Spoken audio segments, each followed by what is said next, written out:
Hello, and welcome to Optimum Solutions educational webinars. My name is Susan Warren, and I'm a member of Optimum Solutions support team. I'll be your host for the educational webinars. For our educational webinars, we've selected topics that we think will be of interest to payroll and HR professionals, and we hope you learn lots of useful tips from watching our educational webinars. If you think of other subjects that you'd like to see presented, please email me at swarren@optimumhris.com. Thanks for watching and enjoy the webinar. Welcome to Optimum Solutions webinar on documenting your processes and procedures. My name is Susan Warren and I'll be your presenter today. What would you do in the case of a catastrophe or a disaster that suddenly affected your payroll personnel? Are you prepared with an emergency replacement, either short-term temporary or long-term permanent? And just because you hear me speak today about payroll processes, the information that we talk about today is certainly not limited to payroll. These ideas can certainly be used for any department in any organization. Today, we're going to look at some possibilities that should motivate you to document your payroll processes and procedures. We're going to discuss what your options might be should those possibilities become real. We'll discuss the risks involved if you're not prepared for the worst. And finally, we'll dive into how to document what so that you can weather any storm. Succession planning should be on the mind of every good manager.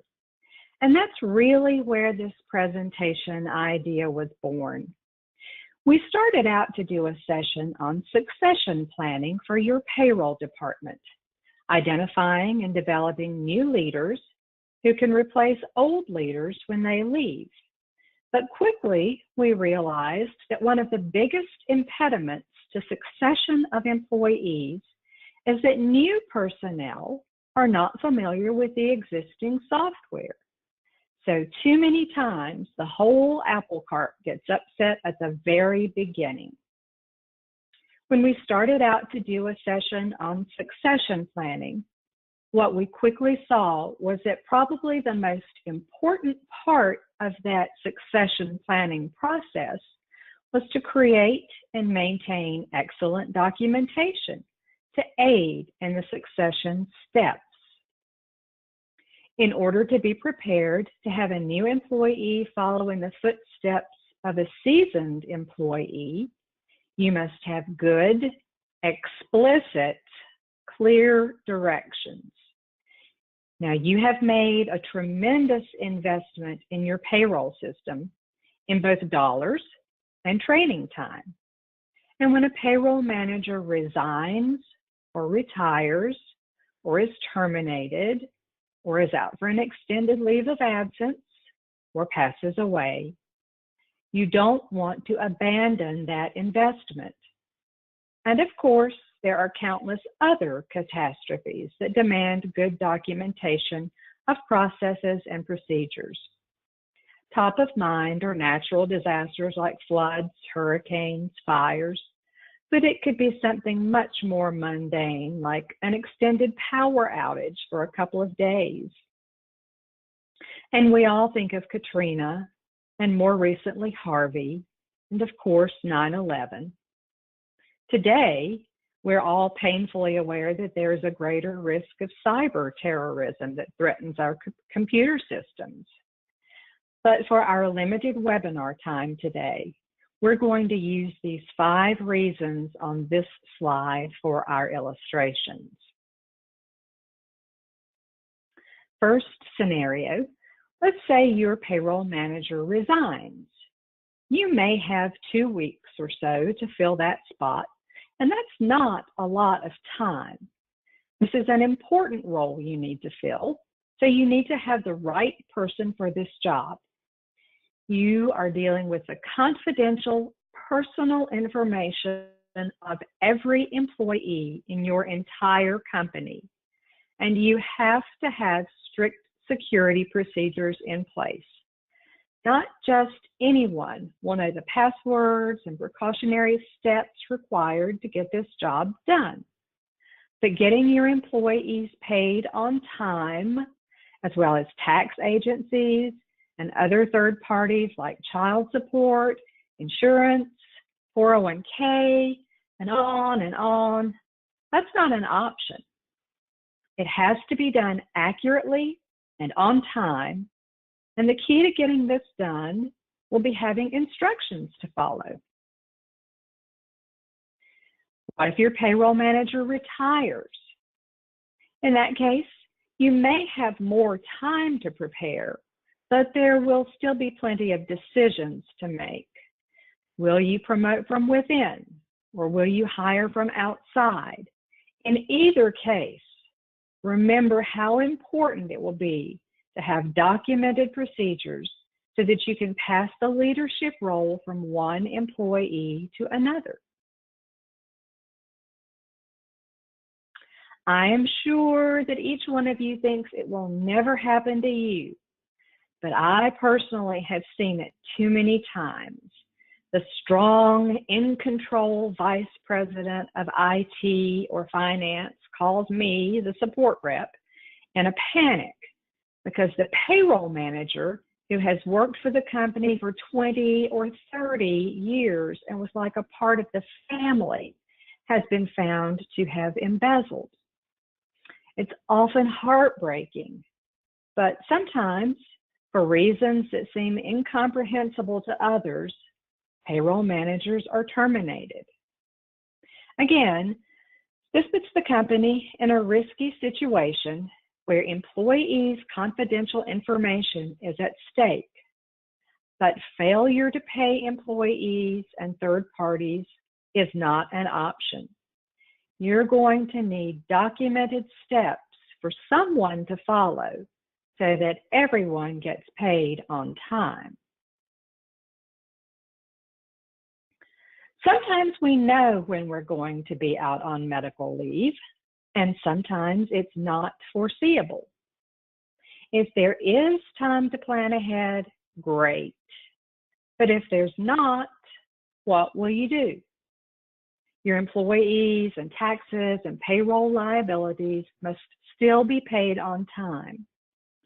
I personally know of a payroll manager who was in a serious accident, and the management at her company actually took a computer to her hospital bed so she could process payroll from there.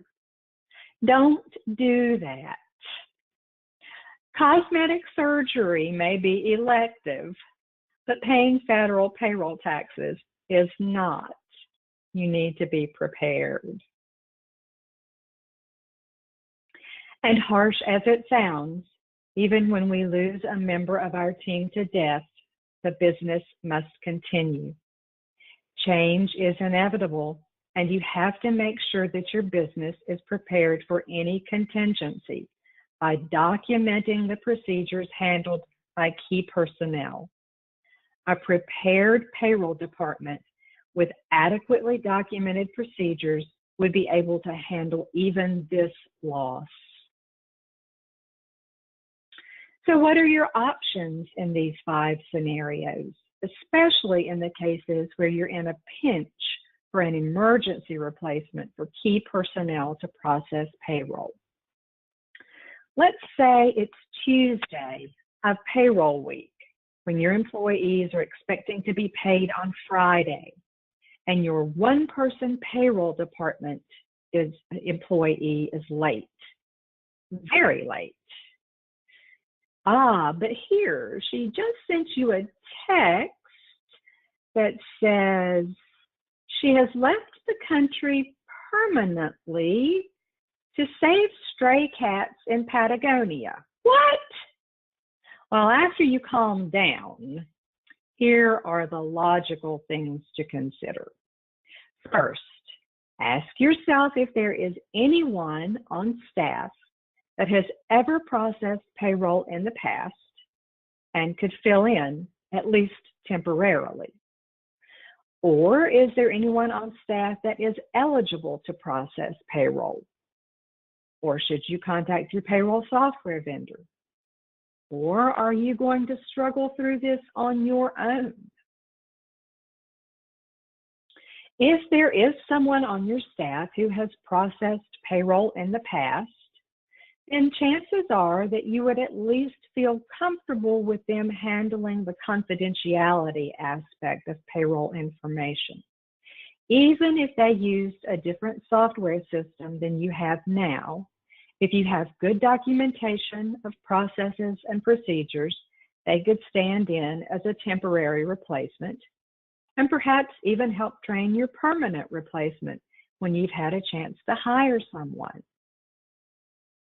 Or if there's someone who is at least eligible to process the payroll, that's a step in the right direction. Someone from finance or accounting probably took a course or two that covered payroll basics. And again, with good documentation, they should be able to successfully process payroll in an emergency. It would probably be interesting if we could see each other to ask for a show of hands so that we could see exactly how many of us here today ended up in our payroll careers this way, because we had to take it over when someone else could not do it, and we were deemed eligible to process payroll. Now, if you're an Optimum Solutions customer, you can always contact Optimum in a crisis situation. Our goal is that you never miss a pay date or a direct deposit submission, and we are willing to assist you with the best solution for your situation. If you do find yourself in a situation where no one else at your organization can assist, Optimum can make special arrangements to get you through your next payroll. The easiest way, of course, is telephone assistance or online support and training in an emergency situation. We can walk you through the steps to get your payroll done, or sign on and actually assist if it comes to that. And there have been rare instances where we have actually gone on site for emergencies like this. But a good set of documentation would help even your support rep or trainer, because every customer has their own special processing rules. You do not all process exactly the same way just because you use the same software. If you want to tackle the job on your own, of course, that is an option. But having step-by-step instructions for the process is still going to be a lifesaver. It's pretty painful to think about, and even harder to say the words out loud. But if you failed in your effort to fill in for the Patagonia-bound cat lady, you are going to have some very upset employees. They may be paid late or incorrectly. And I've heard the old, oh, we'll just repeat the last payroll.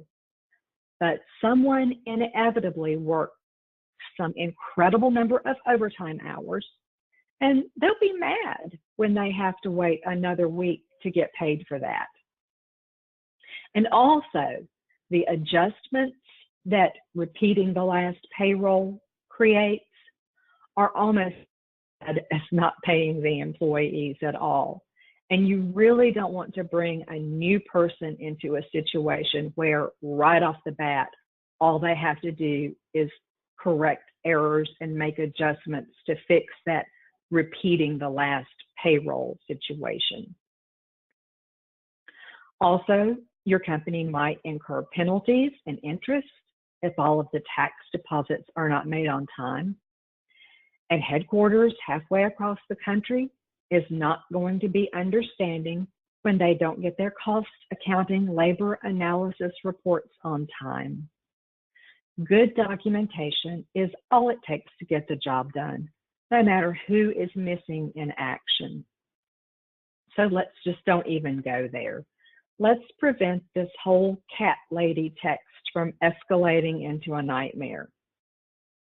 Start today by cross-training. Even a one-person payroll department needs a backup who is trained to follow the documented processes. Something you might do is switch job responsibilities occasionally so that personnel are comfortable in their backup positions. And this is also a great way to make sure that your documentation is up to date and doesn't have any holes or missing areas. It's best to find the errors in your documentation when your subject matter experts are available, rather than wait until they're gone and you're left in the lurch.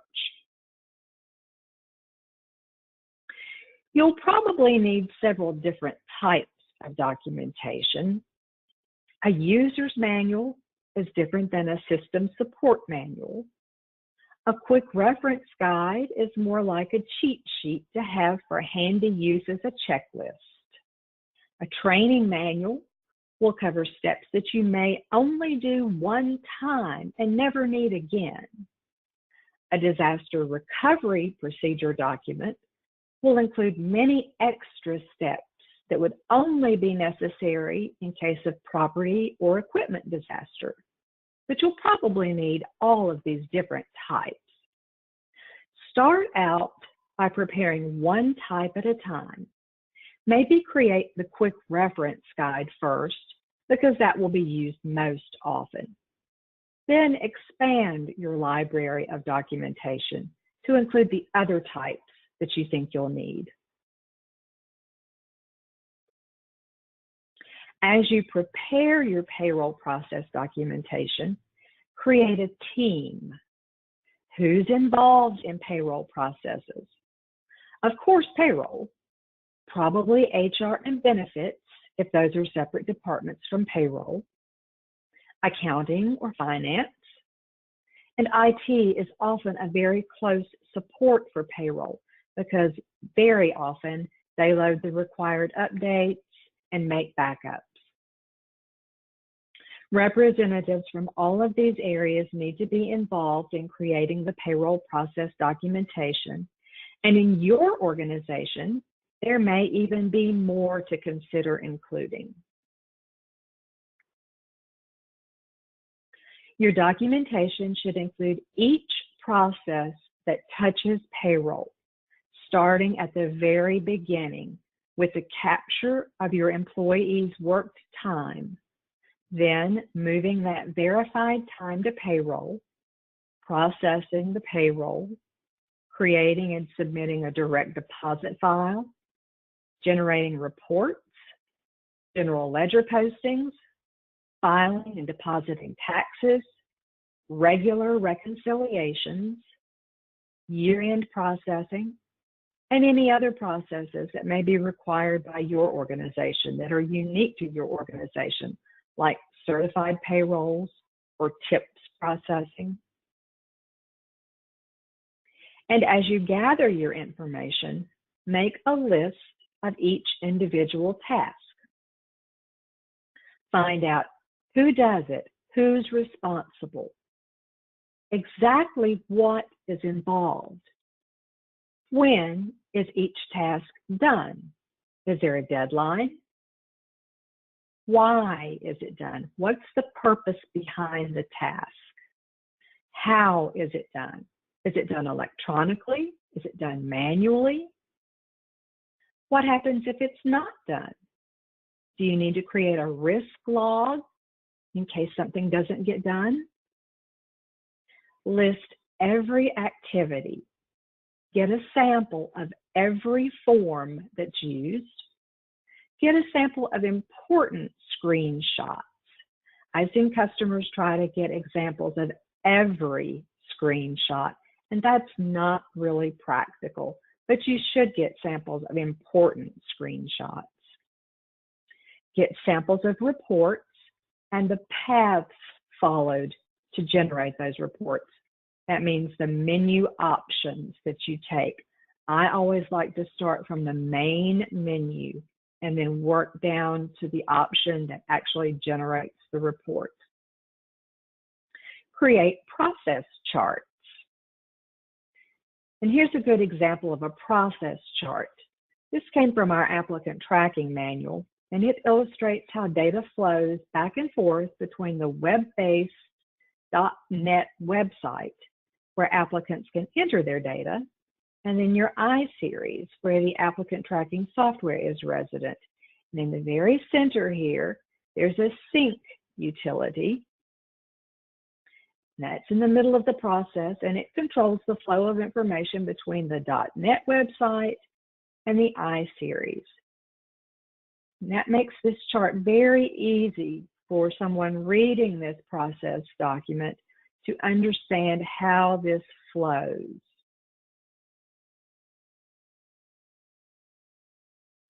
Once you have your information gathered, prioritize everything. Start with the big steps, then drill down. For example, one of your big steps may be prioritizing a list of payroll process reports. Then the drill down steps under that would be examples of each report you run with the menu option numbers for the path required to run the report. Be sure to include a table of contents. Use your company logo, page numbers, headers at the tops of your pages. Use an easy-to-read font. Don't get too fancy. And just like these slides, bullets are great when someone is trying to follow directions or step-by-step instructions. What's most important and probably most often overlooked, assume your reader knows nothing about your topic. This is not the time to worry about insulting someone's intelligence. You don't want a single step to be missed because you assumed they knew when to press enter. And a picture really is worth 1,000 words. Sometimes just seeing an illustration or a screen or a chart that shows how everything fits together makes everything clear. So add them to your documentation. And today, everyone wants to go to a website to get more information. So add those hyperlinks. If you go to a website to file your state unemployment tax, for example, be sure to include that hyperlink, that website address in your documentation. Or include a link to your 401k administrator's website if that's someplace that you visit often. You can index or a glossary to your documentation if you want to get really sophisticated. I'm not going to assume you know this, so I'll tell you to proofread your documentation, but don't stop there. After you proofread it, take it to someone else who already knows the process. Ask for their opinion. Does it make sense to them? Is the order correct? The flow logical? But an even better test is to take it to someone who knows nothing about the process. Now, this can be a little tricky when you're talking about payroll, but you can pick the right person. Can they follow your guide? Silently watch them to see if they can interpret your instructions without your assistance. If they can, you have passed the test and your information is complete and correct. Chances are, though, that when you proofread and when you have others look at the guide, you'll need to do some additions and/or corrections, so update as needed. Remember to revise whenever a procedure changes, too. If you move from John Hancock to Fidelity for your 401k, change your document. Publish your document where the appropriate personnel can have access and communicate to them that it's available. Let them know where it is. Also, let them know anytime it's revised and what the revision was, including the page number that was revised. Other reasons for updating your documentation might include process improvements or changes in software. Sometimes menu options change. Sometimes you change banks. Even small changes are worth noting in your documentation. But long before you face a catastrophe, give some thought to what your options and risks would be if you were motivated to rely on documentation of payroll processes and procedures to get your payroll out the door in an emergency situation. Thank you for joining us today. We hope you've learned some tips about documenting your payroll processes and procedures. Remember, you can use these tips for any department in any organization. Please be on the lookout for more of our educational webinars soon, and email me if you have any suggestions for topics you'd like to see in future webinars. Thanks again, and have an optimum day.